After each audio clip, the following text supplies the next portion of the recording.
Langchain is an open source framework designed to build applications powered by large language models.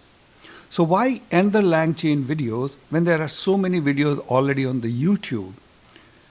Because the technology is changing so fast, and most of the videos which are built, I will say around 6 months back, is not working.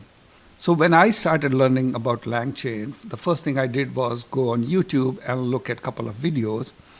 And when I tried those videos, the code shown on the videos, nothing was working because the APIs, the signature of the functions, lot of things have changed.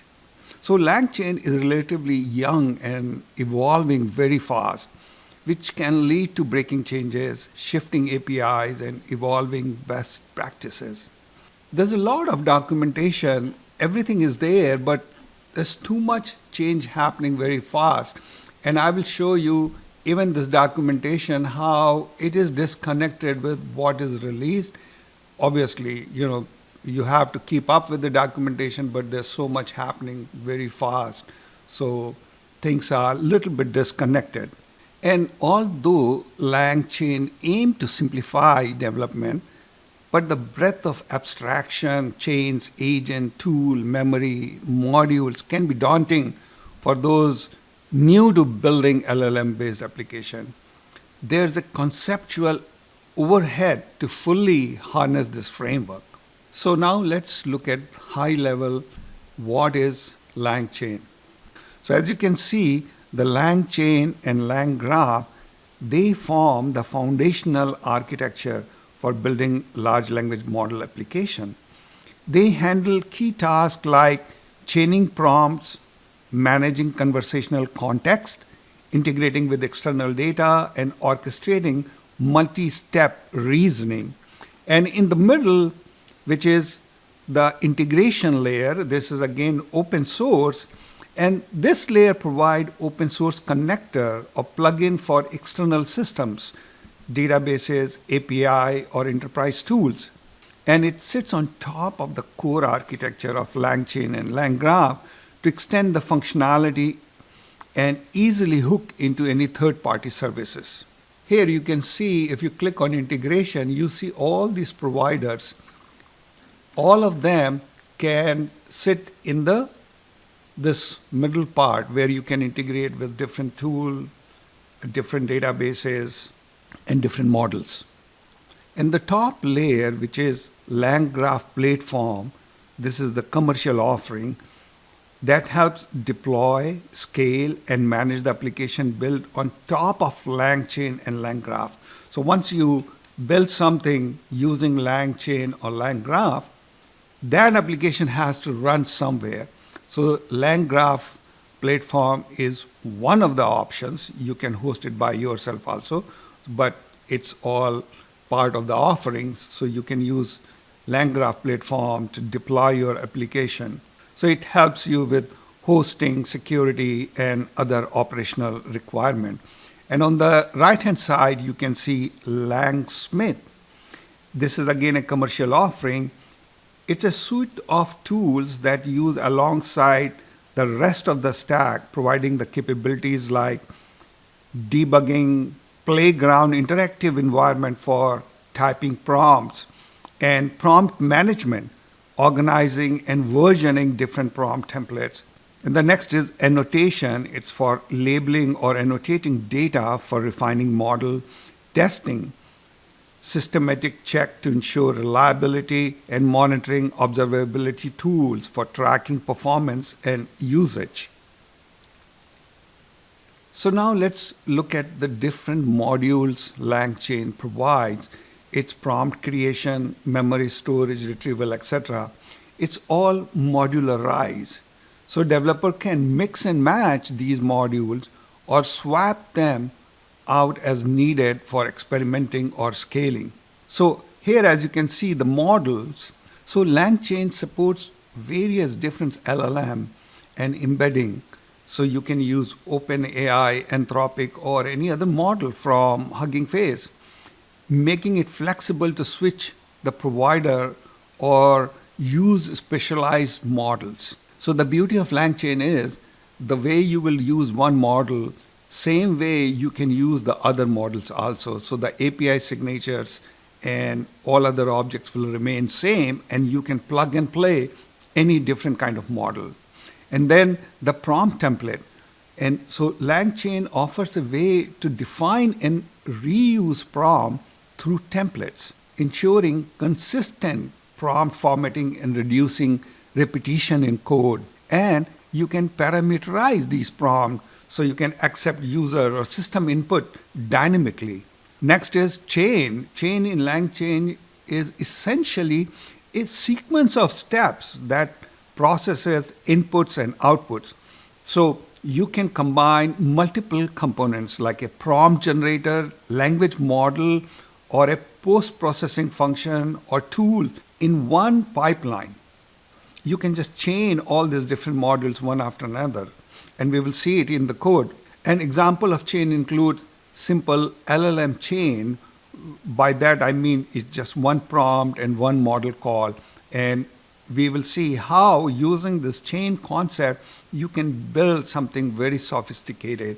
You can build a platform where you are doing something using one AI, one model, and then the output of that model is tested and checked by a different AI. All these things you can very easily chain one after another. And of course, retrieval and vector store.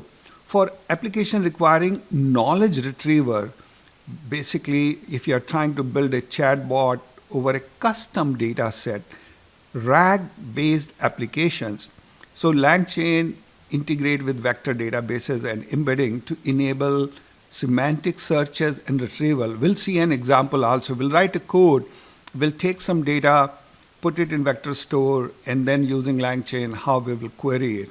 So the retrievers in the Langchain, they handle the logic of searching large text collection or knowledge bases and returning the relevant chunk for LLM consumption. We will write code to take a look at it. So tools are external utilities or API. For example, you can call a calculator, Wikipedia API, or a database. So that's where the tools come in picture. We will see an example of this tool also, but we will tackle that in the part 2 of this series. In part 1, we are staying with model, prompt, and chains, and vector embedding, and then we'll talk about tools and agent in part 2. And agents are, you should see agents as a sophisticated code which dynamically decide which tool to call based on the user input and the conversational context. And most of the time, all these decisions are made through some LLM. So that's how the agents become smart. And they parse the query, they figure it out the best step to answer, and orchestrate call to different tool. And we will see one of the example again in our part 2. So now let's look at the code. Don't worry about the code. I'm going to share everything with you. I'm going to share the GitHub repo with you. Here you can see it's an example of Langchain and LangGraph. Everything is there. There's a README file which tells you how to run all this code, and then requirement which talks about all the libraries we need. Here you may see more libraries than what we are using in part 1 because we were using the same examples are used for LangGraph also. So let's look at this. First, the most basic chatbot and how we will write this thing in Langchain. So first thing is, as you can see, we initiate a model where we just give the model name and the keys. So the beauty of Langchain again here is, once you have a model, this model name can be anything, but this model will remain good for your code. So this is a real big plus of Langchain, that you can change the model and keep the code as is. But here's some other problem I see. Now, you created a message. As you can see, the messages are a couple of different kind of messages are there. One is system message where we are telling the LLM who you are. So we are saying you are an expert of general knowledge, and then the human message is, what's the capital of France? Now, we are just passing this this message to our model. So if I click on invoke, you can see I have all this different kind of input: language model input, config, and stop. This seems like a list of string and key argument, the input to the runnable. Now I'm looking at this invoke function, but I'm actually passing here just messages. So here you can see slight disconnect. If you are somebody who wants to dig deep into everything and try to understand, you will be wondering like, what's going on? Then let's go on the documentation. Here you see, okay, you got to chat OpenAI, and then you come and you see there's a method called invoke, and it just takes messages. Great.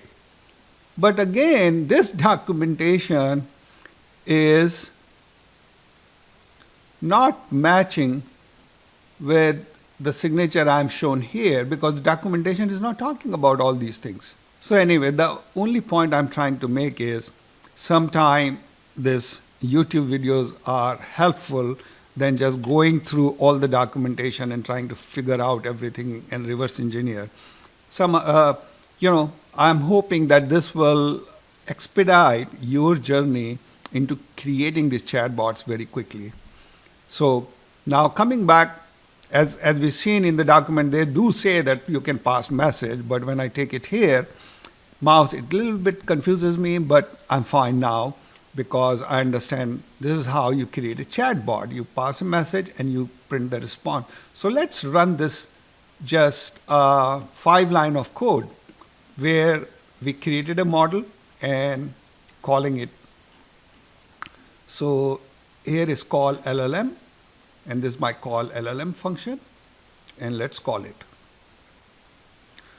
Okay, here's the response. The capital of France is Paris, and there's some extra information is there.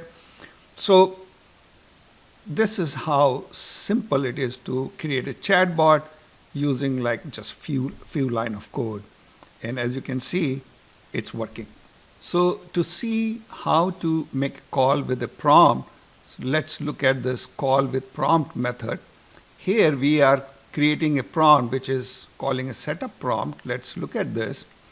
Very, very simple method which is having a template which is saying you are an expert of Python, explain the concept of concept. So this concept will be passed by the user. And this is the prompt template. It takes an input variable which is called concept, and then it has a template. Template has this message, and it returns the prompt. So when I return the prompt here, then I just call this model invoke and pass prompt format and the concept. So we'll see the use of creating this kind of prompt template, because this makes our code simpler to understand, because all this prompt creation is hidden behind the scene in setup prompt. And as you can see, we are just taking input from user and then just passing it and taking a response. So let's see this method in action. Call with prompt, and let's run it. So here the response have come from OpenAI explaining me the Pydantic is a data validation and setting management library for Python, etc., etc., etc. All that information is there. So we have seen how to create a prompt template and make a LLM call. Now the next thing we will see is how we can make a chain and make a call for LLM. So for that, let's uncomment this call chain method, and let's look at what is call chain is. So call chain, what we are doing, we have kept everything as is. We created a prompt template and took a user input. User is saying, tell me about inheritance. And look, this is how we create a chain. We passed a prompt and the model which we have created here.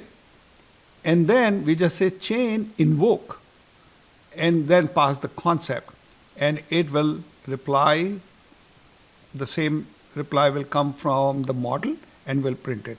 So this is a very, very basic chain we have made, and we'll look a little complex example after this. So let's run this and see what response we get.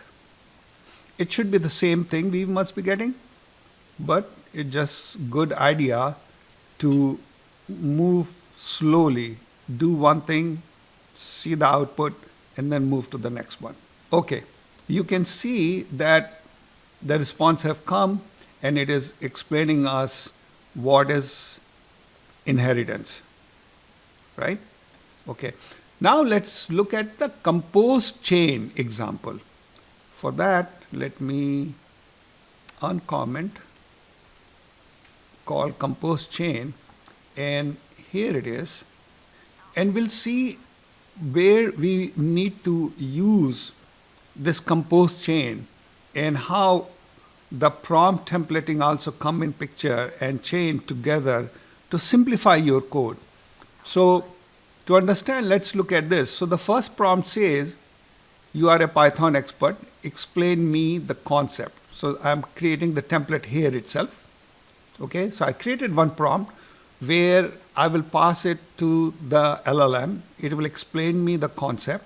And then I will say, and the next prompt, which is saying, don't give me the whole detail, just give me 2 lines of summary of the concept 2.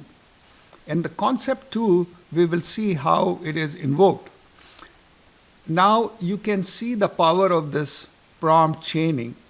Now what can happen is you can literally create a second prompt or a second agent which can do something different. For example, what I do, I have Enzio Lab, a company which is a screening platform for candidates.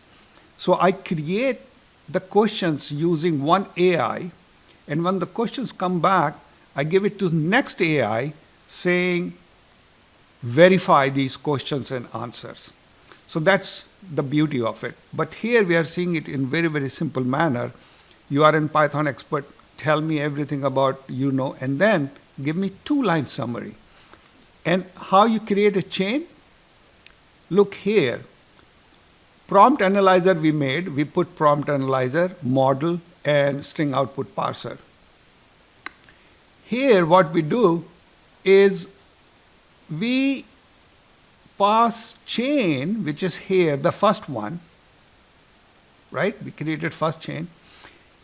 Output of the first chain into the concept 2, because concept 2 is needed in my second prompt. So this is how you chain the 2 different AIs, I will say. Because as you can see, you are passing model here. So this model can be Anthropic, and this model can be ChatGPT. So this is the beauty of composing the chain. And let's see now this concept inheritance. We are passing the concept inheritance which is expected by this first, just the chain. So when we pass that and invoke this second chain, it will take the output from all this detail, as we can see here down, big description of what is inheritance, and it will just condense it into the 2-line of summary, and that's what we should see here. So now let's run it and see. Here's the output. Now you can see the output of my code is just 2-line of summary of what is inheritance. Okay. Now let's look at another example where we will build a Pinecone sample. So in Pinecone sample, what we are doing is we are using this vector database, Pinecone, and it's there in my README. You will find the detail about how to go to the Pinecone and get their keys, etc. And then we are taking some information, we are embedding that information into vectors and then saving it into Pinecone, and then retrieving that information, passing it to LLM, and getting everything done. So here's the whole code. Let's look at it one after another. So before we drill down into code, let me show you what I'm trying to do. So if you go to this rare disease site, which is from NIH, where you can go and find out about any of the rare disease. You can search about the rare disease and it will tell you the information about it. So I have taken a couple of diseases and I have put these diseases in my Pinecone database. So I'm trying to build a RAG-based application where I have my own data, which is here. As you can see, there's a information about this disease, and then I have Rett syndrome. This is 2 diseases I took, and this all I am putting it in my vector database, and then I'm going to search about that diseases and see the response. So what we have to do, we will start with creating a text splitter where you give a chunk size and chunk overlap. Now, of course, this chunk size can be different sizes. You can play with it. Generally, I'm taking 1,000, but depending on what kind of information you have, you want to keep all the chunk together.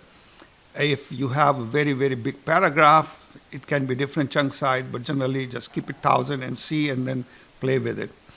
And I take that information and then pass it through the text splitter. It splits the whole document into different chunks. You can print and see the document also. Let's see. Let's play here. Run till this much.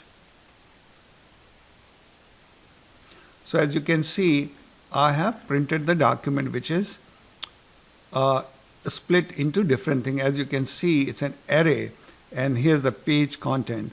And then there will be all the pages will be there for this document, which is splitted depending on this chunk size. Then we go ahead and create the embedding. Now this embedding is needed because this is where you are taking this text string and converting it into numeric vectors as such. And then we will take the embedding and we will upload it into Pinecone. So we are initializing the Pinecone. This is the API key. Again, as I said, it will be in README. Don't worry about it, from where you will get the key. They have a free version, so you can get the key, play with this code, and then you can decide later on whether you want to use Pinecone or not. AWS and every other cloud provider, they have options to give you all different kind of vector databases. I'm using here Pinecone because it was the simplest and used by most of the people. Then I give an index name, and then I check if the index name is not already existing, then create the index. And I give this index name dimension. I started with a different dimension, but I got an error. So I was told to, by the error message, the dimension should be 1536. Again, as I said, this after embedding, all this data is converted into different vectors, and this dimension is one of the attributes of those vectors. Again, this is the number you have to play with to understand what it is. Metric, it's cosine. It's the cosine similarity in the vector database. So again, read up upon vector databases, how they work, so you will understand how you can use this cosine thing.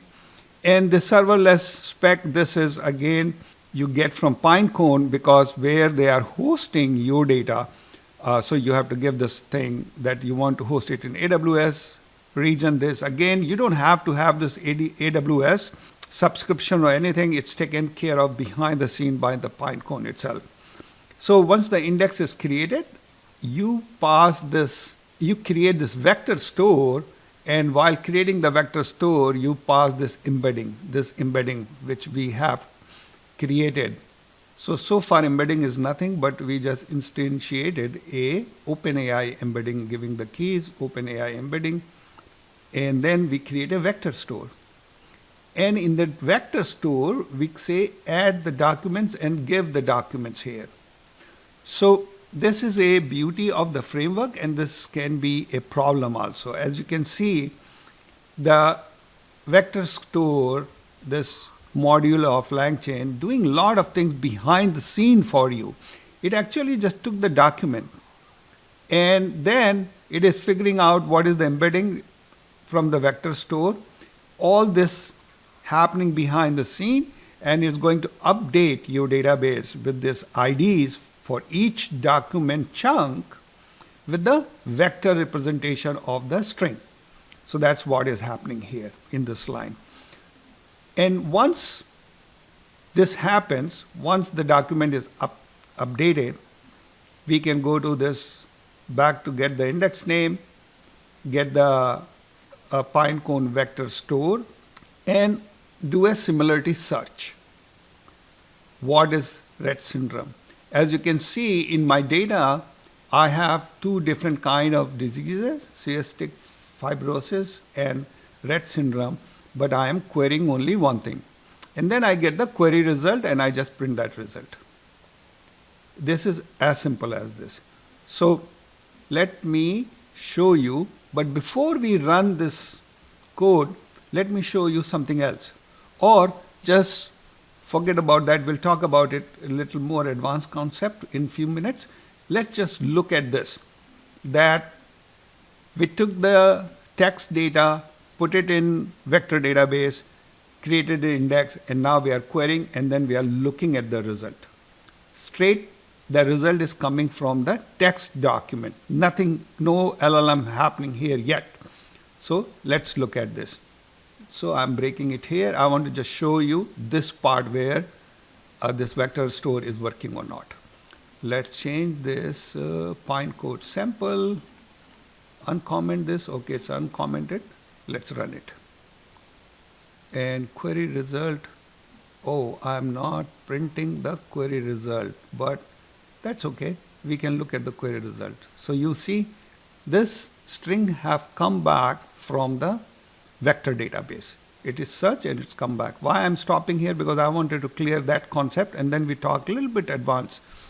So stop that code, remove the breakpoint. So this is working fine. Now we take that result which has come from the query result string, right? We flatten all that, and then we put it in a prompt that you only summarize the message, don't add any extra information, and then call my model. Now I'm taking this information, giving it to LLM and saying, tell me about this information. Now let's break it here, and we'll see it again in action. Because now it just took the text, which is the text which I copied from NIH website, and it is just showing me, but now this time it is actually taken the result and gone back to LLM and saying, summarize this. So here's the response from just the document has come, which is summarized by the LLM. As you can see, we are saying you only summarize the message, don't add any extra information, right? No more hallucination, nothing. Just give me plain whatever you are seeing. Then second part we can add to it here, that you are an expert in rare diseases, add your extra comment to this information, right? Now we want to augment our understanding of this thing and opening up and bring this model to go and search the whole internet, add the information, and then show us. Now I did that. Let's just run this, because the next message is again calling the model with this message. And as you can see here, the human message is passing the results which we have got from the first query, the query from the graph database. Now let's run it. So okay, now the reply has come. Now you can see here there are two responses. Response from just the document, no hallucination, nothing. LLM took this information just to clean it up and present it nicely. And then response from OpenAI expert, where I said, you are an expert in rare disease, and tell me. And you can see it has added so much information out of this. So this is a very quick demo of all the Langchain modules, like how you will use models, prompts, and chaining, and then vector store embedding. And hopefully in our part 2, we'll talk about the LangGraph and how we will use the tools and build the agents. So thank you. Thank you for your time, and please keep giving me the feedback and let me help improve the videos which I am making for you.